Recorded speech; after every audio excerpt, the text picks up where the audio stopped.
وہ افراد کہ جو زمین پر تکبر کے ساتھ چلتے ہیں، جو اس تکبر کے ذریعے زمین پر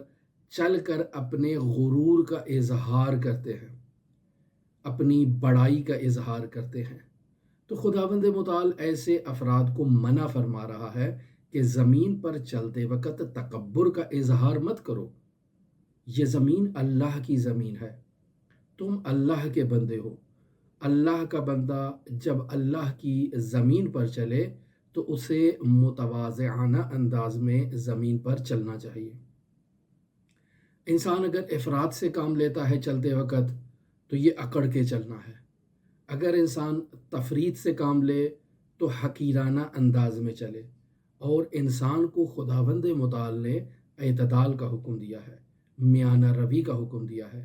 اعتدال اور میانہ روی کا مطلب یہ ہے کہ انسان زمین پر باوقار انداز میں چلے، یعنی انسان زمین پر نہایت ہی ادب و احترام کے ساتھ چلے، اور جب انسان کسی سے گفتگو کرتا ہے تو نہایت ہی دھیمے لہجے میں، نہایت ہی بااعتماد شخصیت کے عنوان سے انسان گفتگو کرے، آداب اسلامی کی رعایت کرے، گفتگو کے آغاز میں سلام علیکم کہے۔ یہ وہ آداب ہیں کہ جو آداب اسلامی ہیں۔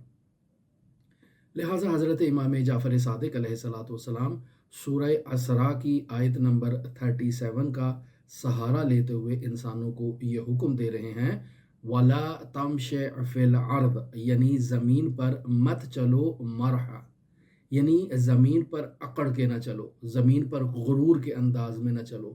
تکبرانہ انداز میں زمین پر نہ چلو۔ اِنَّكَ لَن تَخْرِقَ الْأَرْضَ، یعنی تم زمین پر جو اکڑ کے چلتے ہو تو تم اکڑ کے چلنے سے زمین کو پھاڑ نہیں سکتے۔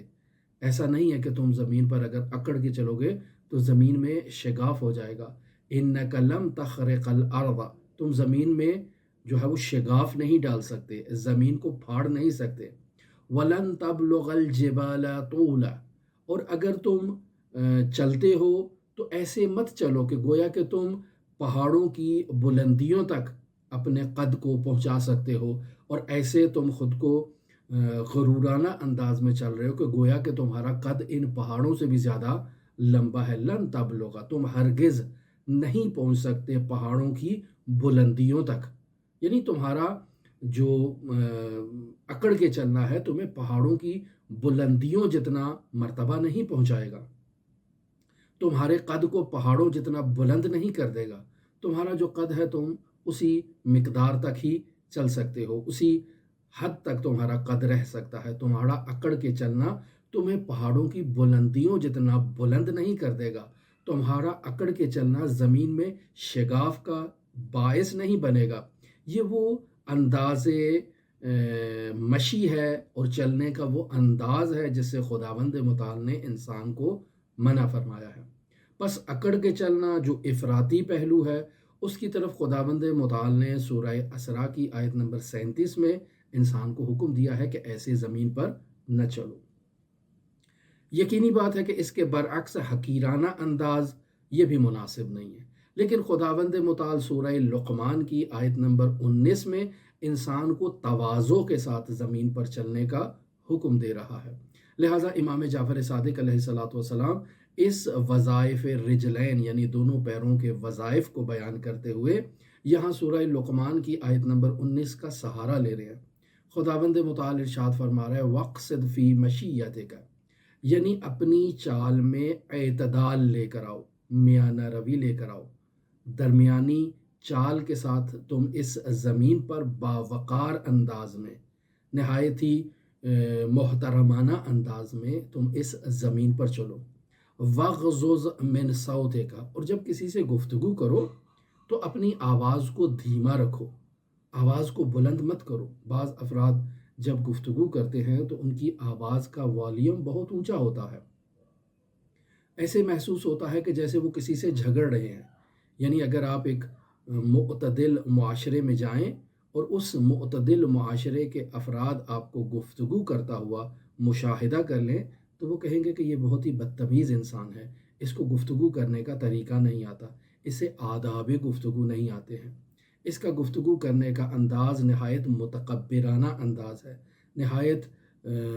جو ہے وہ ایسا انداز ہے کہ جو بدتمیز افراد کا انداز گفتگو ہے۔ لہٰذا خداوند متعال انسان کو یہ حکم دے رہا ہے، وغضض من صوتک، اپنی آواز کو دھیما رکھو، جب کسی سے گفتگو کرو تو دھیمے لہجے میں گفتگو کرو، باوقار لہجے میں گفتگو کرو۔ تمہارا آواز کو بلند کر لینا تمہاری شخصیت کی مثبت ترجمانی نہیں کرے گا، لہٰذا خداوند متعال بلند آواز کی تشبیہ فرما رہا ہے، ان انکر الاصوات لصوت الحمیر۔ آپ نے نہیں دیکھا معاشرے میں جب گدھا بولتا ہے اور چلاتا ہے تو کیسے بلند آواز میں وہ اپنی آواز کو پھیلاتا ہے، اور کیسے اس کی آواز نہایت ہی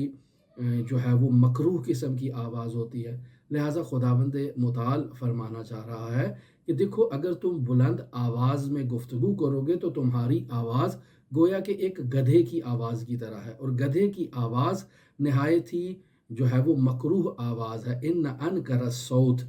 کہ نہایت ہی غیر مناسب قسم کی جو آواز ہے وہ گدھے کی آواز ہے، لصوت الحمیر، یعنی گدھے کی آواز ہے۔ بس اگر تم بلند آواز میں گفتگو کرو گے تو گویا کہ تمہاری آواز گدھے کی آواز سے مشابہت رکھتی ہے، تو تمہیں یہ چاہیے کہ تم اپنی گفتگو میں، اپنے کلام میں اپنی آواز کو دھیما رکھو اور اپنی چال میں اعتدال لے کر آؤ، باوقار انداز میں تم چلو اس زمین پر۔ لہٰذا یہاں حضرت امام جعفر صادق علیہ الصلوۃ والسلام سورہ یاسین کی آیت نمبر 65 کو بھی کوٹ کر رہے ہیں اور اس کا بھی ذکر کر رہے ہیں۔ اس آیت نمبر 65 میں گویا کہ خداوند متعال دونوں ہاتھوں اور دونوں پیروں سے متعلق بیان کر رہا ہے کہ اگر یہ دونوں ہاتھ اور یہ دونوں پیر اللہ کی نافرمانی کرتے ہیں اور اللہ کے فرمان کے مطابق یہ اس دنیا میں رفتار نہیں کرتے، یعنی انسان دونوں پیروں سے اکڑ کے چلتا ہے اور دونوں پیروں کو ایسی جگہ پر جانے میں ان پیروں سے مدد لیتا ہے کہ جس جگہ جانے سے اللہ نے انسان کو منع کیا ہے، تو در واقع انسان نے اپنے ان دونوں پیروں سے اپنے نفس کے اوپر ظلم کیا ہے۔ انسان نے ان دونوں پیروں سے نفس پر واجب، جو اللہ کی طرف سے واجب امر تھا، اس کو ضائع کر دیا ہے۔ اللہ کے فریضے کو اور وظیفے کو اس پیر نے اور اس ہاتھ نے ضائع کر دیا ہے۔ یا اگر ہاتھ سے انسان کسی ایسی چیز کو تھامتا ہے کہ جس چیز کو تھامنا اللہ نے انسان کے لیے جو ہے وہ حرام قرار دیا ہے، تو امام جعفر صادق علیہ الصلوۃ والسلام قیامت کے دن ان دونوں ہاتھوں اور دونوں پیروں کی گواہی کو انسان کے نفس کے خلاف جو ہے وہ بیان کر رہے ہیں، جو سورہ یاسین کی آیت نمبر 65 میں خداوند متعال نے بیان فرمایا ہے۔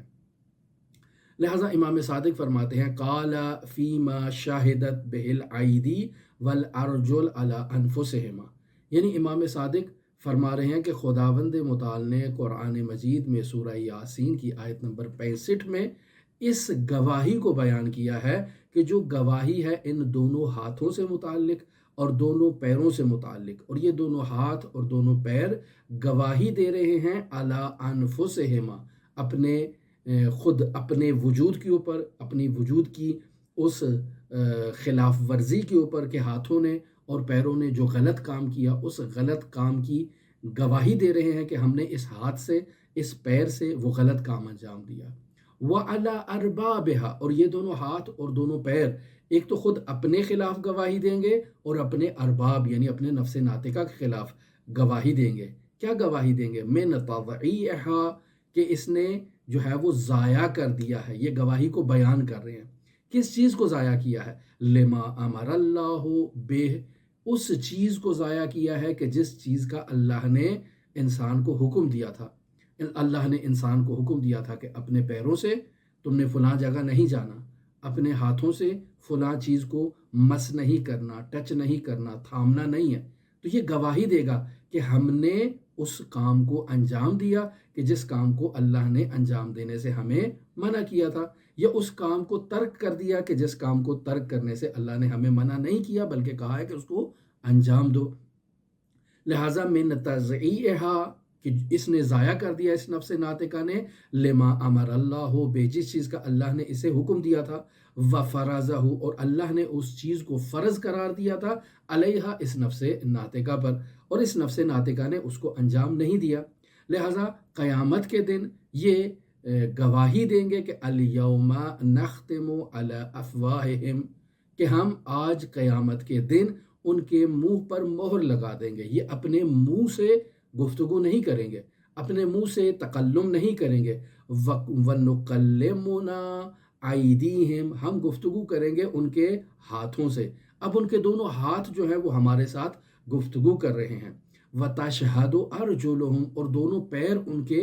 گواہی دے رہے ہیں، خود اپنے نفس کے خلاف گواہی دے رہے ہیں اور خود اپنے نفس ناطقہ کے خلاف گواہی دے رہے ہیں، بما کانوا یکسبون، کہ جو کچھ بھی وہ اس دنیا میں ان ہاتھوں سے اور ان پیروں سے انجام دیتے رہے ہیں، خدا نے ان کے منہ پر تو مہر لگا دی ہے، لیکن اب ان کے دونوں ہاتھ اور دونوں پیر جو ہیں وہ ان کے خلاف اور اپنے نفس کے خلاف گواہی دیں گے۔